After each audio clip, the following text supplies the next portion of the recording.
Welcome back to the channel traders. This is the market analysis video. इस video को हम देखेंगे पिछले हफ्ते जो हमने सारे स्टॉक्स निकाले थे वो सारे किस तरीके से चले। अगले हफ्ते के लिए कौन से स्टॉक्स मुझे लगता है कि हाँ इसमें कुछ पोजीशंस क्रिएट हो सकती है, या फिर नेक्स्ट वीक के लिए कौन से सेक्टर्स में किस तरीके की बाइंग लग रही है, फिर किस तरीके की सेलिंग लग रही है, एंड मोस्ट इंपॉर्टेंटली निफ्टी और बैंक निफ्टी के एनालिसिस के ऊपर। सो आज की वीडियो हम थोड़ा सा पहले पिछले वीक का परफॉर्मेंस देख लेंगे, फिर उसके बाद हम डायरेक्टली आएंगे निफ्टी और बैंक निफ्टी के लेवल्स के ऊपर, और इसके ऊपर हम शायद मेजर फोकस रखेंगे कि इस लेवल पे अब यहाँ से क्या किया जाए, क्योंकि एवरी एक्सपायरी मार्केट वोलेटाइल हो रहा है या फिर साइडवेज जा रहा है। बट हाँ, उसके बाद में फ्राइडे के दिन market is ending on a very good note और global markets going on in the opposite direction. So देखते हैं कि एग्जैक्टली क्या हो रहा है और एग्जैक्टली क्या एक्सपेक्ट मैं पर्सनली कर रहा हूँ कि इस लेवल से निफ्टी और बैंक निफ्टी कहाँ जाए। एंड उसके बाद में हम आएंगे स्टॉक्स सेक्टर रिव्यू के ऊपर, और फिर हम आएंगे स्टॉक्स एनालिसिस के ऊपर। सो मेजर फोकस हमारा रहेगा निफ्टी एंड बैंक निफ्टी के ऊपर। So let's start this video with the last week's performance. So पिछले वीक में हमारा सबसे पहला स्टॉक था स्कॉच। स्कॉच के अंदर आप क्लियरली देखो कि हाँ मंडे के दिन हमको एक सेल ऑफ देखने मिला। सेल ऑफ में फर्स्ट कैंडल में मतलब ऑलमोस्ट डेली कैंडल के ऊपर हमको सीधा 50 पॉइंट्स मिल गए। 2100 से नीचे हम सेल प्लान किए थे, उससे नीचे ही हमको एक्सपेक्ट था कि हाँ उससे नीचे आता है तो 50 to 100 पॉइंट्स मिलेगा। तो 100 पॉइंट्स तो नहीं बट 50 पॉइंट्स मिल गया। उसके बाद में गैप अप ओपन, उसके बाद में वो कंटिन्यूसली ऊपर गया। अब जिस लेवल के ऊपर आके रुका वो पिछले फ्राइडे का भी लेवल है। तो ये एक चीज़ तो हमको क्लियरली समझ आ रही है कि हाँ अगर मार्केट जैसे जहाँ मंडे को स्टार्ट हो रहा है वहीं पे आके फ्राइडे को एंड हो रहा है, तो now market is creating a very confusing level in stocks, in index, in everything.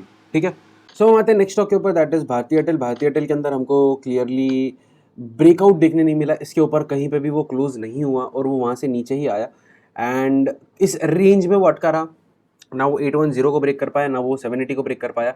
तो जब भी जिस भी तरफ ब्रेकआउट हमको या ब्रेकडाउन देखने मिलेगा उसी हिसाब से हम उसमें ट्रेड इनिशिएट करने वाले हैं। सो हम आते हैं नेक्स्ट स्टॉक के ऊपर, that is Sun Pharma. Sun Pharma के अंदर भी हमको सेम कंसोलिडेशन देखने मिला। मैंने वही बोला ना कि मार्केट अभी कंसोलिडेशन जोन में है और कंफ्यूजन क्रिएट कर रहा है कि ऊपर जाना चाहता है या नीचे जाना चाहता है। सो स्टिल फार्मा सेक्टर के अंदर हमको ब्रेकआउट जरूर मिला था। अभी भी इसके अंदर अगर 960 से ऊपर सस्टेन करता है तो you can take a very good entry into Sun Pharma. अब आते हैं लुपिन के ऊपर। लुपिन के अंदर कम से कम हमको हाँ एक ब्रेकआउट देखने मिला, बड़ा ब्रेकआउट आया, हमारा टारगेट अचीव हुआ। ऑलमोस्ट हमने 40 पॉइंट्स तो भी कम से कम इसमें हमने कैप्चर किए हैं एंड अब 785 का जो टारगेट है उसके लिए हम होल्ड कर सकते हैं if we get a good close above 735। ठीक है, नेक्स्ट स्टॉक के ऊपर आते हैं, दैट इज़ रिलायंस। रिलायंस ने एक थोड़ा बहुत मोमेंटम दिखाया, इसके ऊपर ब्रेक किया है और अब 2400 को ब्रेक करके ये सस्टेन कर रहा है, रुक रहा है। So in this you can go long, I think so. अगर हमको 2440 के ऊपर अच्छा खासा क्लोज मिलता है तो हमको एक अच्छा पोजीशन मिल सकता है। नेक्स्ट और लास्ट स्टॉक के ऊपर आते हैं, दैट इज़ ग्रैनुअल्स। ग्रैनुअल्स ने भी ऑलमोस्ट सिमिलर क्लोजिंग दी है जो लास्ट एक्सपायरी को उसने दी थी, इनफैक्ट लास्ट फ्राइडे को जो इसने दी थी। तो हमने जिस लेवल पे पिछली एनालिसिस वीडियो बनाई थी ऑलमोस्ट वहीं पे है। सो 350 से ऊपर हम इजीली बाइंग पोजीशन क्रिएट कर सकते हैं। तो you can take a buy above 350 for the target of 380। ठीक है, सो इसी के साथ हमारा पिछले वीक का परफॉर्मेंस कंप्लीट हो गया। अब हम आते हैं नेक्स्ट वीक के लिए, जो हमारा इंडेक्स का जो लेवल्स बन रही है वो उनके ऊपर, और बड़ा एनालिसिस प्रॉपर एक अच्छा डिस्कशन इसके ऊपर हम करते हैं। सो हम स्टार्ट करेंगे निफ्टी के साथ। निफ्टी के अंदर क्लियरली आई कैन से कि अब मार्केट में एक बहुत ही अच्छी और इम्पोर्टेंट लेवल के ऊपर आया है and that is 17,200। Now this is the level to watch. अगर इससे नीचे आता है तो we can plan a sell trade for the target of 17,000, 16,800 and 16,400। 200, 200 and 400। तो ऐसे टोटल 800 पॉइंट्स का हम फॉल एक्सपेक्ट कर सकते हैं। एंड ये फॉल का भी अगर किसी को रीज़न चाहिए कि वाई दिस माइट फॉल, तो अगर आई सी कि हाँ यहाँ से ये नीचे गिरना स्टार्ट हुआ है, सो कैन क्लियरली सी यहाँ से ये गिरा है, this can be a retracement and again go down. But provided अगर 17,200 on a daily time frame break होके सस्टेन होता है तो वी कैन से हाँ यहाँ से हम एक 800 पॉइंट्स का टारगेट हम ले सकते हैं। But if we get close above 17,400 तो जो फिबोनाची वाला लेवल है या फिर फिबोनाची वाला लॉजिक है, that will become void and null. तो इसके ऊपर जैसे ही जाएगा we will get a good entry for the target of 17,600, 17,800 and 18,000। अब वाई 18,000, वाई 18,200 नहीं बोल रहा हूँ। यू कैन सी मार्केट ने अभी तक जितनी बार भी रिजेक्शन लिया है तो ऑलमोस्ट ये इसी लेवल के आसपास से ले रहा है, काफ़ी अच्छे से इसी लेवल के आसपास है। तो वी कैन से चलो नॉट 18,000 बट हाँ 18,100 के आसपास के लेवल तो हम पकड़ सकते हैं। क्या यहाँ से मार्केट तो रिजेक्ट हो रहा है, सो यहाँ तक का टारगेट ले सकते हैं। अगर 18,100 इन दिस वीक ब्रेक होता है, so a final target can be taken as 18,750, और नीचे अगर बहुत ही बड़ा ब्रेक डाउन आता है तो 15,750 is going to be the target. तो इस तरीके से मैंने कुछ लेवल्स बनाए चार्ट के अंदर मेरे हिसाब से। This is what is my view and I expect a good consolidative to positive market. Let's see in Bank Nifty. Okay, so Bank Nifty के अंदर भी same 38,000 was a level that was supposed to be protected, और market ने बहुत अच्छे से उसकी respect करी and protected that level. So now 39,000 is a good level that should be protected. बहुत close है इसके, और candle close बहुत अच्छी है, bullish candle close है, we got a very good candle close. and अगर हमको by any chance we get a बड़ी candle close, early candle close above 39,400, I am betting for the target of 40,000, 40,750 and a final target of 41,600. I expect new ATH again into Bank Nifty. and अगर आपको cell करना है तो 39,000 के नीचे ये week हो जाएगा, but still on a safer side 38,830 से नीचे आप एक अच्छा सेल बना सकते हो, फिर 800 से नीचे एक अच्छा सेल बना सकते हो for the target of 38,200 and 37,400। इससे नीचे आई पर्सनली डोंट एक्सपेक्ट कि आएगा, but still if you want a last target that can be taken as 36,500। So इस बीच no trading zone, no nothing. अगर हम 15 मिनट के ऊपर भी आके देखेंगे तो यू विल सी हाँ बहुत ही लॉजिकल लेवल्स है। एंड आई एक्सपेक्ट कि हाँ अगर बड़ा मोमेंटम आना है तो we should wait for a good trade now, क्योंकि मार्केट अभी दिखाए कराए करे कराए, ठीक है। सो मेनी टाइम्स कि यहाँ पे हाँ रिवर्सल दिखाया, फिर नीचे आ गया, डबल बॉटम बना के ऊपर चला गया। Now it gave a very bullish breakout, बहुत अच्छा ब्रेकआउट दिया, अच्छे से सस्टेन किया, and now the global markets going down. तो global markets are also affecting us. तो इस चीज़ का ध्यान रखना कि हाँ we have to trade according to the setup, और ट्रेंड के साथ रहना ज़रूरी है। अभी अगर आपको आपका सेटअप बोल रहा है ट्रेंड रिवर्स हो रहा है तो वेट फॉर द रिवर्सल, या फिर enter into a small quantity, and अगर रिवर्सल प्रूव हो जाए तो अपनी आप जितनी क्वांटिटीज रेगुलरली ट्रेड करते हो उतनी और ऐड कर लो। But right now be with the trend, reversals आएंगे जाएंगे, मार्केट एक सपोर्ट कहीं से ले सकता है, कहीं से रेजिस्टेंस ले सकता है।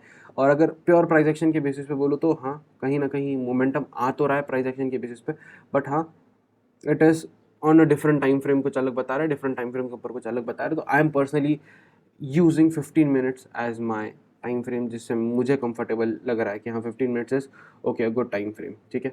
सो इसी के साथ हमारा निफ्टी बैंक निफ्टी का भी एनालिसिस कंप्लीट हो गया, और हम आते हैं नेक्स्ट वीक के लिए कौन से सेक्टर्स मुझे ट्रेडेबल लग रहे हैं उसके ऊपर। सो अगर हम स्टार्ट करें हमारे सबसे पहले सेक्टर के साथ तो दैट इज़ एफएमसीजी। एफएमसीजी ने ब्रेकआउट देने के बाद अब ब्रेकआउट दिया था पहले यहाँ से, अब वो कंसोलिडेट करके ब्रेकडाउन देने की कोशिश कर रहा है। सो यू कैन सी नीचे आ रहा है, सो बिलो 43,600 इंडेक्स में आप एफएमजीजी स्टॉक्स में शॉर्ट जा सकते हो, ऊपर 44,400 से ऊपर लॉन्ग जा सकते हो। Next is auto. Auto consolidate कर रहा है, जब तक कि 12,900 नहीं ब्रेक होता है तो ऑटो के अंदर कोई बुलिश मोमेंट हमको देखने नहीं मिल सकता, बट हाँ 12,700 ब्रेक होता है तो 12,500 का टारगेट हमको ज़रूर मिल सकता है। Next is energy sector. Energy मुझे पर्सनली लगता है कि एनर्जी यहाँ से एक ब्रेकआउट देके it can take Nifty to new heights. This is the time for energy to give strength to the index. Next is pharma. Pharma ने breakout दिया, अब यहाँ पे this can be a retest, according to me this can be a retest. Let's see अगर ये retest होता है तो pharma stocks are going to boom to a next another level, मतलब बहुत अच्छा इसमें एक ट्रेड हमको ट्रेड्स मिल सकते हैं, swing trades. Next is infra. Infra ने भी ब्रेकआउट दिया and a perfect retest. Now the target is 5100, 5100 से ऊपर 5200, 5300 एंड सो ऑन, ठीक है। Next is metals. मेटल्स इस जोन से बाहर निकलना जरूरी था, 5800 के, उससे बाहर निकला है। Now the next hurdle is 6,600, जो 6,000 ब्रेक करता है, 6,200 नेक्स्ट हर्डल, और उसके बाद में 6,400। नेक्स्ट इंडेक्स के ऊपर आता है दैट इज मीडिया। मीडिया अब ब्रेकआउट के वर्च के ऊपर आके रुका है, अगर इसमें ब्रेकआउट मिलता है तो हाँ मीडिया स्टॉक्स के अंदर हमको बहुत अच्छा मोमेंटम देखने मिल सकता है। Next is reality. रियलिटी में यू कैन क्लियरली सी 440 के ऊपर हमको एक अच्छा ब्रेकआउट मिलेगा और एक इमीडिएट प्रीवियस सपोर्ट लेवल है, अगर इसको ब्रेक करता है तो 480 is on the way in reality. Next is Nifty IT अब वापस 28,000 से रेजिस्टेंस ले रहा है। 28,000 जैसे ही ब्रेक करता है, this is the time to go long into IT stocks. बहुत अच्छा और बहुत बड़ा ब्रेकआउट हमको देखने मिलने वाला है आईटी के अंदर, ठीक है। सो इसी के साथ हमारा सेक्टोरल व्यू भी कंप्लीट हो गया। अब हम आते हैं नेक्स्ट वीक के लिए कुछ स्टॉक्स निकालते हैं और उनके एनालिसिस के ऊपर। सो हमारा सबसे पहला स्टॉक है मुथूट फाइनेंस। मुथूट फाइनेंस को लेने के पीछे एक सिंपल सा रीज़न, दिस एरिया जैसे ही ब्रेकआउट हमको देखने मिलेगा, सो 1080, 1120, 1180 एंड 1230 ये टारगेट्स हम ले सकते हैं। नीचे की तरफ अगर 1040 ब्रेक होता है तो हाँ, this consolidation will fail and we will get a target of 1940 and a final target of 880। ये 3 टारगेट्स हमको देखने मिलेंगे। तो हम नेक्स्ट स्टॉक के ऊपर आते हैं, that is Astral Limited. Astral Limited के अंदर भी सेम एक रेजिस्टेंस लेवल है and now this is a kind of cup and handle pattern. So एक कप बना है, अभी हैंडल इसमें बन सकता है। So you can see on a थोड़ा बड़ा टाइम फ्रेम के ऊपर, okay. So this is a cup and this is a handle. Almost सब कुछ बन चुका है। So if you come on a daily time frame again, so we can get a very good breakout above the resistance area, that is 2300। सो इसके ऊपर अगर मिलता है तो 2350, 2450 and a final target of 2550 हमको मिल सकता है। नीचे की तरफ अगर you can see you get a break down below 2250, अगर 2250 से नीचे ब्रेक डाउन मिलता है तो we can sell for the target of 2200, 2125 and 2050। इन 3 टारगेट्स के लिए आप नीचे की तरफ सेल कर सकते हो। सो नेक्स्ट स्टॉक के ऊपर आते हैं, दैट इज टाइटन। टाइटन के अंदर भी काइंड ऑफ एक बहुत बड़ा गैप है। सो this is something that has stopped me from taking a long trade into this stock, but हाँ, ब्रेकआउट काफ़ी अच्छा हमको देखने मिला है। इसके ऊपर जैसे ही सस्टेन करता था हमको एक बहुत बड़ा ब्रेकआउट देखने मिलेगा एंड अगर 2625 से नीचे आता है तो वी कैन 2675 से नीचे आता है तो we can sell for the target of almost 2565 and next target can be taken as 2450, ठीक है। ऊपर जाता है, अगर यहाँ से ब्रेकआउट मिलता है तो I might create some good long positions into this for the target of 2900 and almost we can take a target of 3100 also, ठीक है। इन 2 टारगेट्स के लिए मैं पर्सनली तो इसमें लॉन्ग पोजीशन क्रिएट करने का प्लान कर रहा हूँ। Next stock is TVS Motors. Almost ये सारे पूरे हफ्ते में ना market her bar every Friday happens with me कि मार्केट एक ऐसी लेवल के ऊपर आकर रुकता है, स्टॉक सारी ऐसी लेवल के ऊपर आकर रुकते हैं कि जहाँ पे ब्रेकआउट है, we expect a good breakout और बाय पोजीशन क्रिएट करने की कोशिश करते हैं, then the stock starts falling from Monday. So this is the reason what stops me from taking any long positions या फिर इनफैक्ट वीकेंड लॉन्ग्स। सो इसके ऊपर ब्रेकआउट आता है या फिर इनफैक्ट आई से 1100 से ऊपर ब्रेकआउट आता है तो we will get a very good breakout for the target of 1160, 1240 and final target of 1350, ठीक है। नीचे की तरफ 1050 से नीचे सेल प्लान कर सकते हो for the target of almost 980 and 900। In 2 targets के लिए आप नीचे की तरफ सेल प्लान कर सकते हो। Next is Deepak nitrate and Deepak nitrate के अंदर भी सेम, मतलब काफ़ी अच्छा एक ब्रेकआउट मिलने के वर्ड्स के ऊपर ही रुका हुआ है, okay. So this is something I have personally thought to trade. So 2100 के स्टॉप लॉस के साथ I am going to go long above almost 2235 से ऊपर सस्टेन करता है, I go long for the target of 2400 and 2600। नीचे आता है तो 1900 and almost let's take 1750 is my targets. बहुत सिंपल, बहुत ही ईजी एनालिसिस।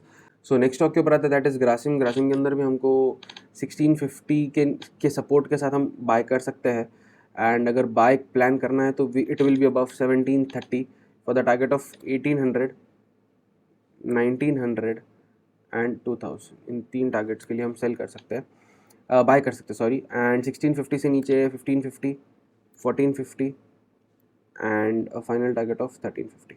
ये 3 टारगेट्स के लिए आप नीचे सेल प्लान कर सकते हो। सो इसी के साथ मैं इस वीडियो को खत्म करता हूँ। आई होप आपको ये वीडियो जरूर पसंद आएगा। वीडियो पसंद आता तो please like, share, subscribe, comment सब कुछ करके जाना। और बहुत अच्छे से हमने डिस्कशन किया इस वीडियो के अंदर और बहुत सारी चीज़ों के ऊपर डिस्कस किया है। And Nifty Bank Nifty at a very important levels और अभी this is the time when you have to trade what you see, not what you want, ठीक है। सो इसी के साथ मैं इस वीडियो को खत्म करता हूँ। Bye and thank you for watching and staying best long.